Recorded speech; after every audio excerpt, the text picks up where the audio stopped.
Dilwale sir.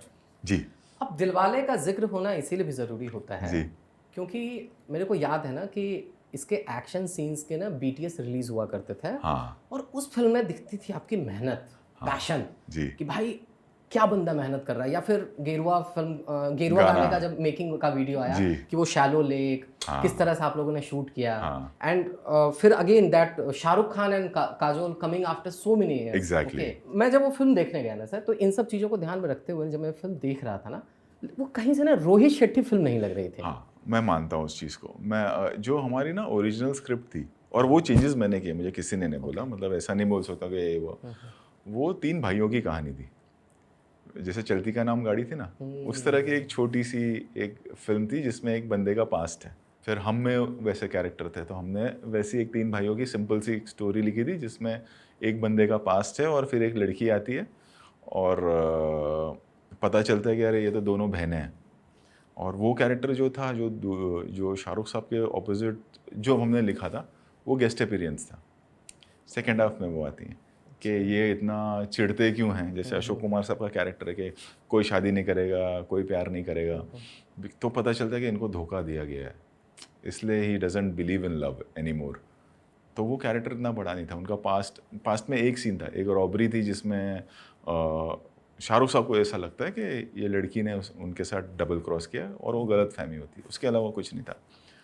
But जब हुआ ये कि हाँ काजल मैम आ गई और मुझे लगा था कि नहीं वो ना बोल देंगे इस कैरेक्टर को, तो उन्होंने बोला नहीं मैं करती हूँ, मज़ा आएगा। और फिर वहाँ से हमने उस चीज़ को रीराइट किया और ओरिजिनल स्क्रिप्ट चेंज कर दी कि शाहरुख खान काजल आ रहे हैं, तो पूरा एक पास्ट बनाया गया, वो किया गया। एंड सेकेंडली मैं बताऊँ और एक क्या वीक था उसमें, किसी भी फिल्म का ना, जैसे हम सिंघम की क्लाइमैक्स की बात कर रहे हैं, उसका क्लाइमैक्स बहुत वीक था। अगर आप वो फिल्म देखें ना तो you don't come out satisfactory. उसका क्लाइमैक्स बहुत वो शादी के मंडप में फिल्म ख़त्म हो गई है और फिर एक वो बोमन ईरानी के साथ क्लाइमैक्स शुरू होता है, और तब तक जो काली का कैरेक्टर है, शाहरुख खान का कैरेक्टर है, वो शाहरुख खान साहब का कैरेक्टर इतना बड़ा हो गया कि वो बोमन ईरानी का जो कैरेक्टर है वो बहुत छोटा लगता है फॉर अ क्लाइमैक्स। तो वो दो तीन चीज़ों की वजह से उसकी ओरिजिनल जो स्क्रिप्ट है वो मैं कभी 15-20 साल के बाद फिर बनाऊंगा तो वो एक रोहित शेट्टी की फिल्म है। तो जब चीज़ें रॉन्ग जाती हैं वो इसलिए जाती हैं कि आप कुछ चेंज कर देते हैं ना, ये सोच के। और उस वक्त फिर हमारी ये सोच भी थी कि अगर गेस्ट अपीयरेंस में या छोटे से रोल में काजल मैम आती हैं तो इतना बड़ा पैर है, बैकस्लैश ना आ जाए कि अरे ऐसे कैसे यार, एक्सपेक्टेशन हो ही जाती है। एक्सपेक्टेशन हो जाए, तो उस एक्सपेक्टेशन पे हम काम करना हमने कर दिया।